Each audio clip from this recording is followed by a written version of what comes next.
अस्सलाम वालेकुम एवरीवन। तो आज का जो हमारा टॉपिक है that is electric force. Electric force क्या होता है? कोई भी ऐसा फोर्स जो एक इलेक्ट्रिक फील्ड किसी दूसरे चार्ज ऑब्जेक्ट पर अप्लाई करे जिसको हम कहते हैं इलेक्ट्रिक फोर्स। इलेक्ट्रिक फोर्स को समझने के लिए सबसे पहले तो हमें इलेक्ट्रिक फील्ड समझना पड़ेगा। इलेक्ट्रिक फील्ड क्या होता है? तो हम आते हैं इलेक्ट्रिक फील्ड पर। इलेक्ट्रिक फील्ड, चलो ऐसे कर लेते हैं। इलेक्ट्रिक फील्ड एक ऐसा रीजन होता है जिसमें कोई भी चार्ज पार्टिकल अपना कोई ना कोई जो प्रॉपर्टीज है ना उसकी इम्पार्ट कर रहा होता है। देखो, अगर हमारे पास एक चार्ज पार्टिकल है पॉजिटिव चार्ज, ठीक है, तो ये अपने इर्द गिर्द एक रीजन बना लेता है जिस रीजन के अंदर इसकी जो प्रॉपर्टीज है ना वो डिस्ट्रीब्यूट हो जाती हैं। डिस्ट्रीब्यूट का मतलब ये नहीं कि इसकी कम हो जाती है, इसकी प्रॉपर्टीज यहाँ तक इसकी प्रॉपर्टीज आ जाती हैं। अब होगा क्या, जब कोई और चार्ज पार्टिकल इसकी इस विसिनिटी में आने की कोशिश करेगा तो ये उन पर दूसरे चार्ज पार्टिकल की नेचर के मुताबिक या अट्रैक्टिव फोर्स लगाएगा या रिपल्सिव फोर्स लगाएगा। अट्रैक्टिव फोर्स और रिपल्सिव फोर्स दोनों इलेक्ट्रोस्टैटिक फोर्सेस हैं और ये हमारे पास चार्ज पार्टिकल है पॉजिटिव चार्ज। इस चार्ज पार्टिकल की वजह से जहां पे भी चार्ज पार्टिकल बना पड़ा हुआ है उसके इर्द गिर्द एक थोड़ा सा रीजन जो है ना, जो रीजन है वो डिपेंड करता है कि चार्ज पार्टिकल कितना बड़ा है। अगर छोटा चार्ज पार्टिकल है तो उसके इर्द गिर्द रीजन भी छोटा होगा, इसके ऊपर उसकी प्रॉपर्टीज अप्लाई हो रही हैं। बड़ा चार्ज पार्टिकल तो वो रीजन भी बड़ा होगा, इसके ऊपर उसकी प्रॉपर्टीज इम्पार्ट हो रही हैं। ठीक है, तो सपोज यहाँ पर 2 कूलम का चार्ज पड़ा हुआ है तो उसके इर्द गिर्द एक इलेक्ट्रिक फील्ड बन गया। इलेक्ट्रिक फील्ड असल में है कि एक इनविजिबल फील्ड है। और हमें कैसे पता चला इसके बारे में कि एक्सपेरिमेंट्स ऐसे हुए थे कि एक चार्ज पार्टिकल पड़ा हुआ है और यहाँ पर कोई आयरन नीडल्स रख दी गई हैं, तो उस चार्ज पार्टिकल्स के इतने हिस्से में जो आयरन नीडल्स थी ना वो किसी खास पैटर्न में आना शुरू होगी, जबकि बाहर वाली जैसी थी ना वैसी पड़ी रही। तो इससे हमें साबित क्या हो गया कि जिस हिस्से में आयरन नीडल्स जो हैं उन पर कोई ना कोई फर्क पड़ा है ना, वो हमारे पास इलेक्ट्रिक फील्ड है। और इलेक्ट्रिक फील्ड के और उस रीजन से बाहर जहाँ पे जहाँ पे आयरन नीडल्स पर कोई फर्क पड़ा ही नहीं है वो हमारे पास आइसोलेटेड रीजन है उस इलेक्ट्रिक फील्ड के। तो इलेक्ट्रिक फील्ड क्या होता है? कोई भी ऐसा फील्ड जो कोई चार्ज पार्टिकल अपने इर्द गिर्द बना लेता है जिसके ऊपर वो दूसरे आने वाले चार्ज पार्टिकल्स पर कोई ना कोई इन्फ्लुएंस कर रहा होता है, उसको हम कहते हैं इलेक्ट्रिक फील्ड। ठीक हो गया, तो ये इलेक्ट्रिक फील्ड है। और अब हम बात करते हैं इलेक्ट्रिक फोर्स की। तो किसी भी फील्ड में जब कोई चार्ज पार्टिकल एंटर होता है तो उस पर जो फोर्स लग रहा होता है उसको हम कहते हैं इलेक्ट्रिक फोर्स। इलेक्ट्रिसिटी तो आपको पता है, it is a flow of charges. तो हम इलेक्ट्रिक फोर्स में, इलेक्ट्रिक फील्ड में या बल्कि इस पूरे चैप्टर में भी हम लोग चार्जेस को डील कर रहे होंगे। तो इलेक्ट्रिक फोर्स क्या है? कोई एक चार्ज किसी दूसरे चार्ज के ऊपर जब वो उसके इलेक्ट्रिक फील्ड के अंदर आ जाता है, जो फोर्स अप्लाई करता है, बेशक वो अट्रैक्टिव फोर्स हो बेशक रिपल्सिव फोर्स हो, उसको हम कहते हैं इलेक्ट्रिक फोर्स। इसकी डेफिनेशन को डील कर रहे थे। Electric force is the force that an electric field exerts on a charge object. ठीक है, और इलेक्ट्रिक फील्ड कहाँ से आया? इलेक्ट्रिक फील्ड किसी दूसरे चार्ज ऑब्जेक्ट ने अपने इर्द गिर्द एक इलेक्ट्रिक फील्ड बनाया हुआ था। एक रीजन में उसने अपना फोर्स अप्लाई किया हुआ था कि अब इस रीजन में, इस टेरिटरी में, इस एरिया में जब कोई और दूसरा पार्टिकल एंटर होगा तो मुझे कैसे रिएक्ट करना है, उस पार्टिकल को धक्का देना, रिपेल करना है या फिर उसको अट्रैक्ट करना है। तो वो हमारे पास इलेक्ट्रिक फील्ड हो गया और इलेक्ट्रिक फोर्स हो गया। और इलेक्ट्रिक फील्ड की जो स्ट्रेंथ है ना वो डिपेंड करती है चार्ज पार्टिकल पे। अगर चार्ज पार्टिकल बड़ा है तो उसकी स्ट्रेंथ ज्यादा है, अगर चार्ज पार्टिकल छोटा है तो उसकी स्ट्रेंथ कम हो जाएगी। अब हम आगे बात करते हैं electric field is an invisible force. जैसे मैंने आपको बताया कि सारा कुछ इनविजिबल होता है, ये सारा कुछ इमेजिनरी है, मतलब हमें प्रॉपर ऐसे लाइंस नजर नहीं आ रही होती, हम उसको इमेजिन कर रहे होते हैं कि अगर यहाँ पर चार्ज पड़ा हुआ है, ये पॉजिटिव चार्ज पड़ा हुआ है, तो उसके इतने हिस्से के अंदर उसका फील्ड अप्लाई हो रहा है। अब वहां पे ऐसा नहीं होगा कि आप यहाँ पे एक पॉजिटिव चार्ज रखोगे तो इतना हिस्सा आपको कलर नजर आएगा कि इतना हिस्सा जो कलर वाला हिस्सा है वो इलेक्ट्रिक फील्ड है उसका, और बाकी में इलेक्ट्रिक फील्ड नहीं है। ये सारा कुछ इमेजिनेशन थी, इमेजिन किया गया था और इमेजिन कर करके हम लोग इतना ज्यादा आगे पहुंचे। ये सब इसकी इमेजिनेशन थी।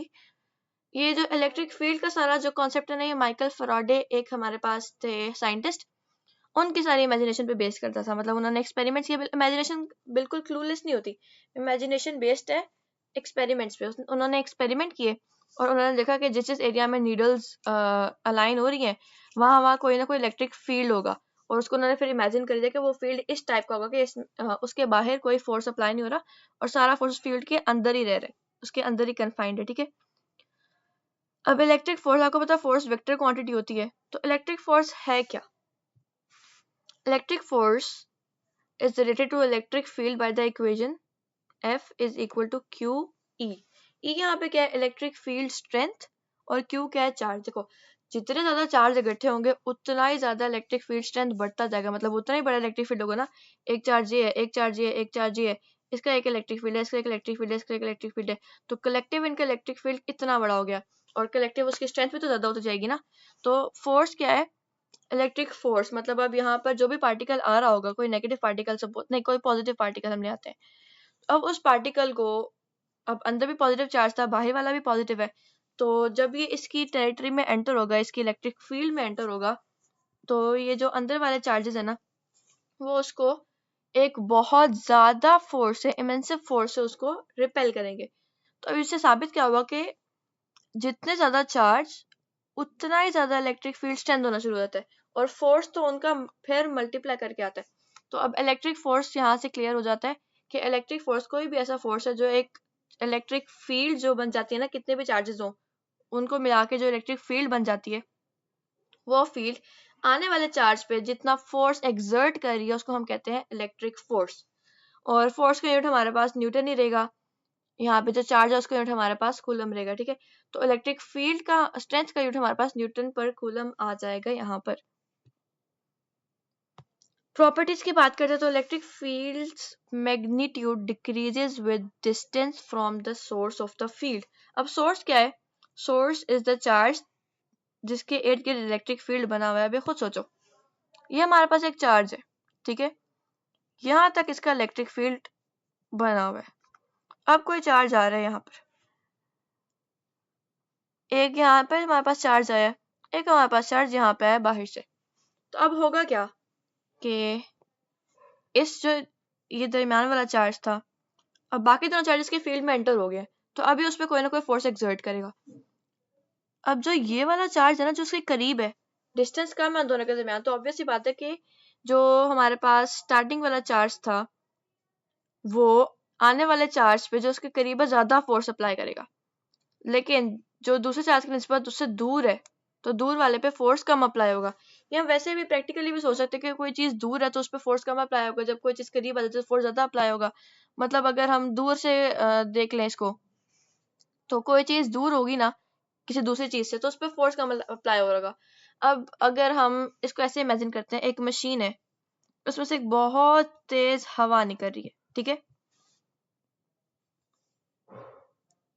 अब दो लोग हैं, एक बंदा यहाँ पर खड़ा हुआ है, एक बंदा थोड़े डिस्टेंस पे यहाँ पर खड़ा हुआ है। अब हवा तो मशीन से आ रही है, हवा इस तक भी पहुंच रही है और हवा इस तक भी पहुंच रही है, ठीक है।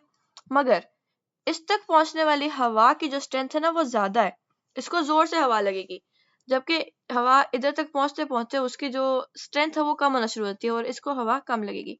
मतलब क्या है कि हवा की वजह से ये बंदा दूर जाके गिरेगा, और इस बंदे में थोड़ा ही फर्क पड़ेगा, लेकिन फर्क थोड़ा पड़ेगा।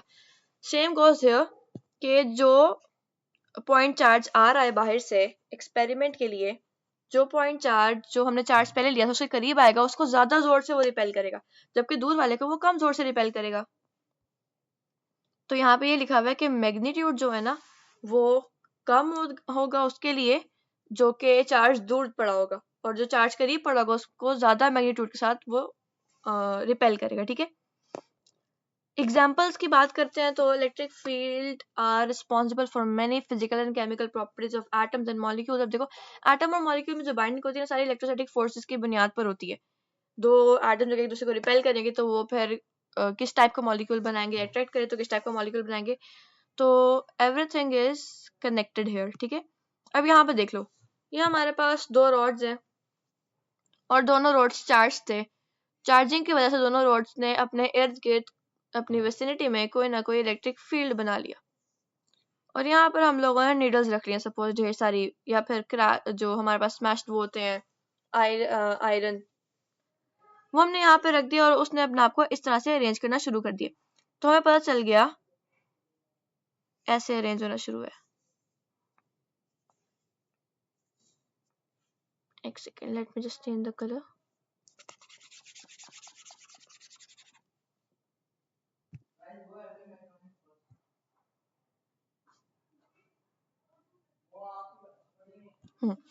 तो यहाँ पे उसने अपने आप को अरेंज करना शुरू कर दिया और हमें यहाँ से पैटर्न से क्या नजर आ रहा है कि दोनों प्लेट्स के दरमियान तो ऐसे जा रही हैं लाइंस।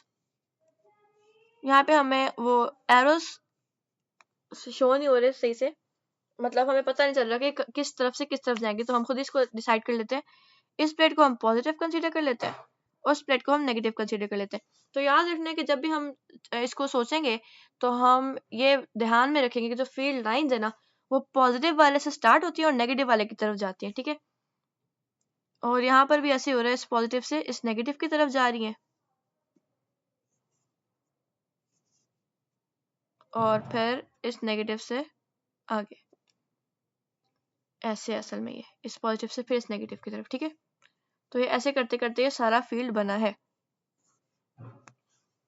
तो अभी हुआ क्या है, हमें पता चल गया कि इस एरिया में ये फील्ड है और इसके बाहर हमारे पास फील्ड नहीं आएगा कोई भी, मतलब यहाँ पर हमें कोई नेल्स नजर नहीं आया। इसका मतलब क्या है, इस तरफ कोई हमारे पास फील्ड नहीं था। इलेक्ट्रिक फील्ड जो था ना वो उसके उसी एरिया में कन्फाइंड था, उसके आगे पीछे बाहर कोई इलेक्ट्रिक फील्ड हमें देखने को नहीं मिलेगा, इसलिए वहां पे कोई नेल्स वगैरह हमारे पास अलाइन नहीं होंगे। अभी हमारे पास आ जाती हैं field lines. Electric field force is the force that an electric field exerts on other charges that enter the field। जैसे हमने बात की है कि इलेक्ट्रिक फील्ड हमें तब तक देखने को नहीं मिलेगा जब तक कोई और पार्टिकल उस फील्ड एरिया में एंटर ना हो जाए। और इलेक्ट्रिक फील्ड स्ट्रेंथ क्या है कि किस स्ट्रेंथ के साथ आने वाले चार्ज पर फोर्स अप्लाई हो रहा है। चार्ज बढ़ा है पहला वाला तो आने वाले पर वो और ज्यादा फोर्स लगाएगा। दूसरी बात यह, अगर आने वाला चार्ज जो है पहले चार्ज के बहुत करीब आ गया तो ज्यादा फोर्स लगेगा, दूर है तो फिर कम फोर्स लगेगा। मतलब जो हम बातें पहले कर चुके हैं ये उसी की समरी है। Electric field and Coulomb's law. The equation of electric field is similar to the Coulomb's law, which describes the force between two charged objects. अब हम लोग इलेक्ट्रिक फील्ड स्ट्रेंथ को डील करते हैं। इलेक्ट्रिक फील्ड स्ट्रेंथ क्या है? Electric field strength is the force per unit charge on a small charged place in an electric field. मतलब हमारे पास कोई चार्जेस एंटर हो गए हैं तो उन चार्जेस पर लगने वाले फोर्स को हम इलेक्ट्रिक फोर्स कहते हैं। और उन चार्जेस में से एक चार्ज के ऊपर कितना फोर्स अप्लाई हुआ है उसको अगर हम कैलकुलेट करें तो हमारे पास इलेक्ट्रिक फील्ड स्ट्रेंथ आ जाती है। तो ये हमारे पास ऐसे होगा कि ये हमारे पास फोर्स था, force is equal to Q E, ठीक है। तो अगर हम यहाँ से इलेक्ट्रिक, यहाँ पे मैंने आपको बताया था कि ई जो है ना वो इलेक्ट्रिक फील्ड स्ट्रेंथ, तो यहाँ से अगर हम ई निकालें तो E will be F by Q, नहीं ई विल बी, हाँ एफ बाई क्यू, हाँ। मतलब एक चार्ज पे कितना फोर्स लग रहा है, फोर्स तो लग रहा है, ढेर सारे चार्जेस आ गए हैं, लेकिन टोटल एक चार्ज पे कितना फोर्स अप्लाई हो रहा है वो हमारे पास इलेक्ट्रिक फील्ड स्ट्रेंथ होगी। ये भी वेक्टर क्वांटिटी है फोर्स की तरह, मतलब इसकी कोई ना कोई डायरेक्शन होगी। जैसे मैंने आपको बताया अगर पॉजिटिव चार्ज है तो फिर वो जो इलेक्ट्रिक फील्ड स्ट्रेंथ है ना वो पॉजिटिव से निकल रही होगी और नेगेटिव की तरफ जा रही होगी, उसकी जो डायरेक्शन होगी। और अगर नेगेटिव चार्ज है फिर वो नेगेटिव चार्ज जो है ना उससे दूर जा रही होगी, लाइंस नहीं सॉरी नेगेटिव चार्ज के पास आ रही होती है और पॉजिटिव वाले से वो ओरिजिनेट हो रही होती है। जो इलेक्ट्रिक फील्ड स्ट्रेंथ है ना वो पॉजिटिव से नेगेटिव की तरफ मूव करती है। और हमने इस तरह को भी पढ़ा हुआ कि things move from higher concentration to lower concentration या higher potential to lower potential। तो आपको पता है पॉजिटिव का मतलब होता है हाई पोटेंशियल और नेगेटिव का मतलब होता है लो पोटेंशियल। तो जो इलेक्ट्रिक फील्ड लाइंस है वो पॉजिटिव से नेगेटिव की तरफ मूव कर रही होती है। इलेक्ट्रिक फील्ड लाइंस ये हमारे पास क्या है, ये हमारे पास इमेजिनरी लाइंस हैं जिससे हम ये पता लगा रहे हैं कि अब जो चार्जेस हैं उन पर किस टाइप का फोर्स किस तरह से अप्लाई होगा। Electric field and material medium. तो इससे पहले इसको डिस्कस करें हम लोग इलेक्ट्रिक फील्ड की इक्वेशन को डिस्कस करते हैं। कूलम्स लॉ में हमने पढ़ा था कि कूलम्स लॉ क्या होता है, F is equal to K Q1 Q2 over R square. अब इलेक्ट्रिक फील्ड में हुआ क्या है कि इलेक्ट्रिक फील्ड में हमारे पास एक जो चार्ज है ना वो हमारे पास चार्ज है जिसको हम लोगों ने ऑब्जर्वेशन के लिए रखा हुआ है और दूसरा चार्ज है जो हमारे पास बाहर से आ रहा है, ठीक है। तो हम इसको कह देते हैं क्यू नॉट कह देते हैं, जोन सा वाला चार्ज हमने ऑब्जर्वेशन के लिए रखा हुआ है। अब हमें पता है कि एक और हमारे पास formula F is equal to Q not E, ठीक है, मतलब कितने ज्यादा चार्जेस हैं और कितना इलेक्ट्रिक फील्ड स्ट्रेंथ है। अगर हम यही से इलेक्ट्रिक फील्ड को निकालना चाहें तो हम कैसे निकालेंगे, E is equal to F over Q naught, और F में हम कूलम्स लॉ का फॉर्मूला पुट कर देते हैं, तो E is equal to K Q1 Q2, अब 1 लिखना है, Q naught Q over R square और इसका वाला Q नॉट कैंसिल हो गया, तो E का फॉर्मूला क्या बचा, K Q over R square, ठीक है। तो अगर हम कूलम्स लॉ के मुताबिक इलेक्ट्रिक फील्ड को डील करें तो इसका फॉर्मूला होता है के क्यू ओवर आर स्क्वायर, ठीक है। ये हमारे पास हो गया इलेक्ट्रिक फील्ड का फॉर्मूला। तो अब यहाँ पे हम इसको डील करते हैं, electric field and material medium. तो हम लोगों ने यहाँ पर देखा था कि अगर ये फॉर्मूला था हमारे पास के की वैल्यू जब हम लोग इसको वैक्यूम में डील करें, लेकिन अगर हम कोई मटेरियल मीडियम लगा देते तो क्या आपको पता है K is equal to 1 over 4 pi epsilon naught, और मटेरियल मीडियम के आने की वजह से या किसी भी मीडियम के आने की वजह से 4 पाई एप्सिलॉन नॉट के साथ एप्सिलॉन आर का फैक्टर ऐड हो जाता है डिनोमिनेटर में। तो डिनोमिनेटर में ऐड होने का मतलब क्या था कि उसकी वजह से के की वैल्यू कम होना शुरू हो जाती है, ठीक है।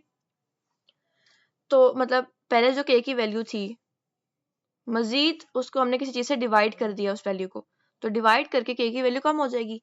इसी तरह हम ई में अगर हम इसकी वैल्यू को पुट कर दे तो के की वैल्यू क्या हो जाएगी, मटेरियल मीडियम के होते हुए 4 pi epsilon naught epsilon R और क्यू ओवर आर स्क्वायर, ठीक है। तो अब जो ई की वैल्यू थी वैक्यूम में और अब जो ई की वैल्यू है मीडियम के होते हुए, तो मीडियम में आने की वजह से ई की वैल्यू कम हो जाएगी, जबकि वैक्यूम में उसकी वैल्यू ज्यादा थी, ठीक है। जो वैल्यू वैक्यूम में थी, अब मीडियम की जो रिलेटिव परमिटिविटी है ना, हमने उससे वैक्यूम वाली की वैल्यू को मजीद डिवाइड किया, जिसकी वजह से इलेक्ट्रिक फील्ड अब मजीद कम होना शुरू हो जाएगा, इलेक्ट्रिक फील्ड स्ट्रेंथ।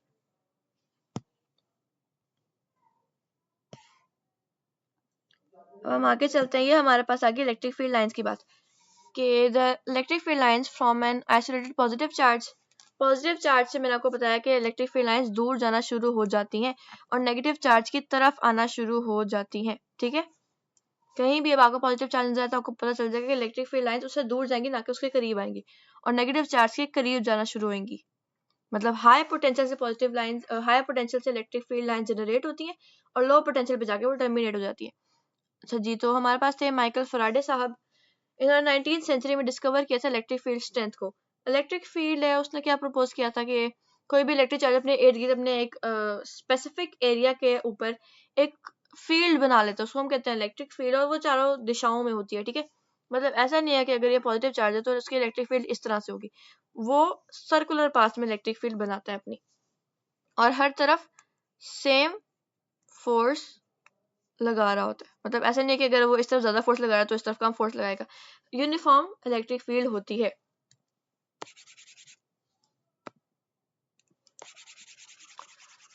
आगे हमारे पास इलेक्ट्रिक फील्ड लाइन जो कि इमेजिनरी लाइंस है, और इलेक्ट्रोमैग्नेटिक इंडक्शन फैराडिक। अच्छा, इलेक्ट्रोमैग्नेटिक इंडक्शन में अभी इतना पढ़ने की जरूरत नहीं है, अभी हमारे पास चैप्टर 16 आएगा तब हम जाके इसको डील करेंगे। इलेक्ट्रोमैग्नेटिक इंडक्शन मतलब दो चार्जेस की वजह से पैदा होने वाला करंट कहीं किसी दूसरी बॉडी में जाता है, ठीक है। ये हम आगे जाके डील करेंगे, अभी इसको देखने की जरूरत नहीं है। देखो ये इलेक्ट्रिक फील्ड है और हमारे पास एक चार्ज था Q, वो पॉजिटिव था, और इलेक्ट्रिक और जो Q चार्ज है ना वो एक फोर्स अप्लाई कर इलेक्ट्रोस्टैटिक फोर्स। और एक बात नोट करने वाली क्या है कि जो इलेक्ट्रिक फील्ड लाइंस है ना वो पॉजिटिव से जनरेट होकर नेगेटिव की तरफ जा रही है। ये बात लाजमी लाजमी लाजमी हमेशा ध्यान रखनी थी जब भी आपको न्यूमेरिकल करे, लॉन्ग क्वेश्चन सॉल्व करे, MCQs में तो रखनी है कि इलेक्ट्रिक फील्ड लाइंस हमेशा पॉजिटिव से स्टार्ट होती हैं। इलेक्ट्रिक फील्ड लाइंस को अब डील करना चाहिए। इलेक्ट्रिक फील्ड लाइंस है इमेजिनरी लाइंस और curves that represent an electric field. There are a way to visualize the electric field and were first introduced by Michael Faraday, ठीक है। Visualise करने के लिए होती है, मतलब इसका क्या है कि ये कोई प्रॉपर लाइंस नहीं है, मतलब हमें अगर कोई इलेक्ट्रिक फील्ड है तो हमें लाइंस नजर नहीं आ रही होंगी, इमेजिन कर रहे हैं कि लाइंस इस तरह से लाइंस बनेंगी, इस तरह से इलेक्ट्रिक फोर्स अप्लाई होगा। डायरेक्शन इनके क्या है, The direction of the electric field at any point is tangent to the electric field line at that point। मतलब जो लाइन हम लोगों ने सोची हुई है कि इस पॉइंट पे इस तरह की इलेक्ट्रिक फील्ड लाइन जनरेट होगी, तो उस लाइन से अगर हम टेंजेंट ड्रॉ करें तो वहां पर इलेक्ट्रिक फील्ड होगा उस डायरेक्शन में। मतलब कि अगर ये पॉजिटिव चार्ज है, ये नेगेटिव चार्ज है, तो इलेक्ट्रिक फील्ड लाइन ऐसे बन रही है उसके दरमियान, ठीक है। हम लोगों ने इस पॉइंट पर इलेक्ट्रिक फील्ड स्ट्रेंथ फाइंड करनी है। तो इस पॉइंट पर इलेक्ट्रिक फील्ड स्ट्रेंथ क्या होगी कि हम लोग इस इलेक्ट्रिक फील्ड स्ट्रेंथ की हम लोगों ने वो फाइंड करनी है डायरेक्शन, क्योंकि वो वेक्टर क्वांटिटी उसकी कोई ना कोई डायरेक्शन भी होगी। तो इस पॉइंट पर हम टेंजेंट बनाएंगे। तो इलेक्ट्रिक फील्ड स्ट्रेंथ की इस जगह पे जो डायरेक्शन है वो ये है, ठीक है। इस पॉइंट पर बनाएंगे तो उसकी टेंजेंट ऐसे बनेगा, तो इलेक्ट्रिक फील्ड स्ट्रेंथ की डायरेक्शन इस पॉइंट पे ये होगी। यहाँ पर बनाएंगे तो दरमियान में इलेक्ट्रिक फील्ड स्ट्रेंथ की डायरेक्शन स्ट्रेट लाइन होगी, बिल्कुल हॉरिजॉन्टल सामने की तरफ। तो ये बात थी सिंपल सी। दूसरी बात है डेंसिटी, मतलब ये हमारे पास एक चार्ज है पॉजिटिव, ये हमारे पास नेगेटिव चार्ज है, और ये इस तरह से लाइंस आ रही हैं। तो जहां पर लाइंस की डेंसिटी ज्यादा है, जहां पर ज्यादा लाइंस आ रही है, वहां पर इलेक्ट्रिक फील्ड बहुत स्ट्रांग होगा। जबकि जहां पर दोनों लाइंस के दरमियान बड़ा ज्यादा गैप आ रहा है, वहां पर इलेक्ट्रिक फील्ड जो है ना वो बहुत कम होना शुरू हो जाएगा, बहुत वीक होगा। मतलब अगर हम यहाँ पर कोई नया चार्ज लाकर रखते हैं, तो उस पर बहुत ज्यादा असर होगा। लेकिन अगर कंपैरेटिवली हम यहाँ पर कोई नया चार्ज लाके रखते हैं तो उस पर कम असर होगा। तो ये वही बात होगी है कि एक तो चार्जेस का मैग्नीट्यूड पे डिपेंडेंट है, और दूसरा ये जो है ना ये इलेक्ट्रिक फील्ड लाइंस की नंबर पर डिपेंडेंट है। जहां पर इलेक्ट्रिक फील्ड लाइन ज्यादा पास कर रही है वहां पर वो बहुत ज्यादा जो फील्ड है स्ट्रांग होगा, और जहां पर इलेक्ट्रिक फील्ड लाइंस कम पास कर रही है वहां पर इलेक्ट्रिक फील्ड बहुत कम होगा। Proportionality is the magnitude of the charge and the number of lines are proportional to each other. जितना बड़ा चार्ज उतनी ज्यादा इलेक्ट्रिक फील्ड लाइंस वो जनरेट कर रहा होगा, जितना छोटा चार्ज उतनी कम इलेक्ट्रिक फील्ड लाइंस वो जनरेट कर रहा होगा। Nature of electric field lines, electric field lines, एक सेकेंड हाइलाइटर चूज करते हैं कोई light colour. Electric field lines move from positive charge towards negative charge. Electric field lines are conservative in nature, मतलब वो destroy नहीं होती। Electric field line start from the positive charge terminate in negative charge. If there is only one charge the electric field lines terminate at infinity. अगर सिर्फ एक ही charge की बात करें तो इलेक्ट्रिक फील्ड लाइंस इंफिनिटी पे जाकर खत्म होगी, मतलब नेगेटिव चार्ज तो है नहीं जहाँ पे वो खत्म होगी। तो मतलब इलेक्ट्रिक फील्ड से जैसे वो निकलेंगे तो हम उसको उस पॉइंट को कहेंगे ये इंफिनिटी पे पहुंच गया। तो जैसे ही कोई किसी एक चार्ज पार्टिकल की इलेक्ट्रिक फील्ड लाइंस उस चार्ज पार्टिकल के इलेक्ट्रिक फील्ड से बाहर निकलेंगी तो निकलते ही वो खत्म हो जाएंगी, टर्मिनेट हो जाएंगी। अब हम बात करते हैं properties of electric field lines. सबसे पहली प्रॉपर्टी क्या है? नो इंटरसेक्शन, वो कभी भी इंटरसेक्ट नहीं करती। दो इलेक्ट्रिक फील्ड लाइंस कभी भी इंटरसेक्ट नहीं करती, कभी भी वो सेम डायरेक्शन में नहीं हो सकती। दूसरी बात क्या है कि सेम डायरेक्शन से मुराद, अब आप ये मत समझ लेना कि ऐसे नहीं हो सकती। सेम डायरेक्शन से मेरा मुराद था कि अगर एक लाइन इधर जा रही है तो कोई दूसरी लाइन उसी के ऊपर नहीं जा रही, मतलब कोई ना कोई इसमें डिफरेंस होगा। और दूसरी बात क्या है कि इलेक्ट्रिक फील्ड लाइंस कभी परपेंडिकुलर नहीं होती, जिसकी वजह से वो इंटरसेक्ट नहीं कर सकते। परपेंडिकुलर होने का मतलब क्या है कि जो इलेक्ट्रिक फील्ड है ना वो किसी एक ही डायरेक्शन में फ्लो कर रहा है, मतलब पॉजिटिव से नेगेटिव फ्लो कर रहा है। तो ऐसा नहीं है कि कोई इस तरह से भी उसकी लाइन बन जाएगी, ऐसा नहीं है कि ऐसे भी उसकी लाइन बन जाएगी, वो एक ही तरह से मूव कर रहा है इलेक्ट्रिक फील्ड। तो कभी भी इलेक्ट्रिक फील्ड लाइन जो है ना वो इंटरसेक्ट नहीं करती।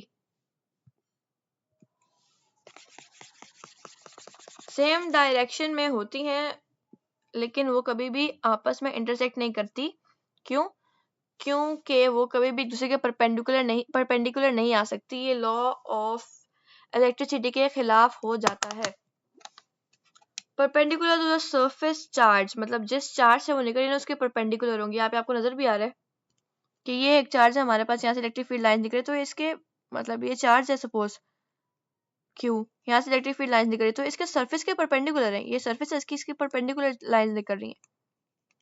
ऐसा नहीं है कि चार्ज यहाँ पे पड़ा हुआ और लाइन ऐसे करके निकल रही है, नहीं, लाइन उसके सरफेस से तो ओरिजिनेट करेंगी, तो उसकी वजह से वो सरफेस से परपेंडिकुलर शो होती है। स्ट्रेंथ ऑफ फील्ड, जहाँ पर इलेक्ट्रिक फील्ड लाइन ज्यादा होंगी वो फील्ड हमारे पास स्ट्रॉन्ग होगी, या फिर जहाँ पे इलेक्ट्रिक फील्ड लाइन एक दूसरे के क्लोज होंगी वो फील्ड स्ट्रॉन्ग होगा। जहाँ पे वो दूसरे से दूर होगी वो फील्ड वीक हो जाएगा। और मैग्नीट्यूड पे डिपेंडेंट है, जितना बड़ा चार्ज उतनी ज्यादा इलेक्ट्रिक फील्ड लाइंस। डायरेक्शन क्या है उनकी, वो पॉजिटिव से नेगेटिव की तरफ मूव करती है। इमेजिनरी लाइंस है चार्ज फ्री जोन्स। अगर हमारे पास इलेक्ट्रिक फील्ड लाइंस कर्व की फॉर्म है तो दरमियान में एक ऐसा फील्ड आ जाता है जहां पर कोई भी इलेक्ट्रिक फील्ड नहीं होता, उसको हम कहते हैं चार्ज फ्री जोन या जीरो जोन, ठीक है। और इन्फिनिटी पे जाके तो वैसे इलेक्ट्रिक फील्ड लाइंस टर्मिनेट कर जाती है। अब हम चार्ज फ्री जोन को थोड़ा सा पढ़ लेते हैं। ये यहाँ पर इसको देख लो जरा, ये लाइक चार्जेस थे। तो इन लाइक चार्जेस के दरमियान जो ये स्पेस है ना, जहाँ पे कोई इलेक्ट्रिक फील्ड लाइन हमें नजर नहीं आ रही, इसको हम कहते हैं चार्ज फ्री जोन। यहाँ पर कोई इलेक्ट्रिक फील्ड लाइन नहीं बनी, यहाँ पे कोई इलेक्ट्रिक फील्ड नहीं है, मतलब यहाँ पे अगर कोई और चार्ज आ गया ना तो उसमें कोई फर्क नहीं पड़ेगा, उसमें कोई किसी किस्म का फोर्स अप्लाई नहीं होगा। तो इसको हम कहते हैं नल जोन या फिर जीरो जोन या फिर चार्ज फ्री जोन, जो मर्जी कर लो, आपकी मर्जी। अनलाइक चार्जेस के दरमियान इस तरह का इलेक्ट्रिक फील्ड जनरेट हो रहा होता है। और और अगर एक आइसोलेटेड चार्ज है तो उसके दरमियान इस तरह का हो रहा होता है और अगर लाइक चार्जेस है तो फिर आपको पता है कि जीरो जोन दरमियान में बन रहा होगा। तो ये था हमारा आज का टॉपिक। वैसे तो इतना लंबा नहीं था जितना लंबा मैंने इसको कर दिए, लेकिन लंबा करने का एक ही मकसद था ताकि आप लोगों को अच्छे से समझ आ जाए। तो इसी के साथ तैयारी करते रहो, इंशाल्लाह बहुत अच्छे कॉन्सेप्ट्स क्लियर होने के बाद आपका पेपर बहुत ज़्यादा अच्छा होगा। अल्लाह हाफिज।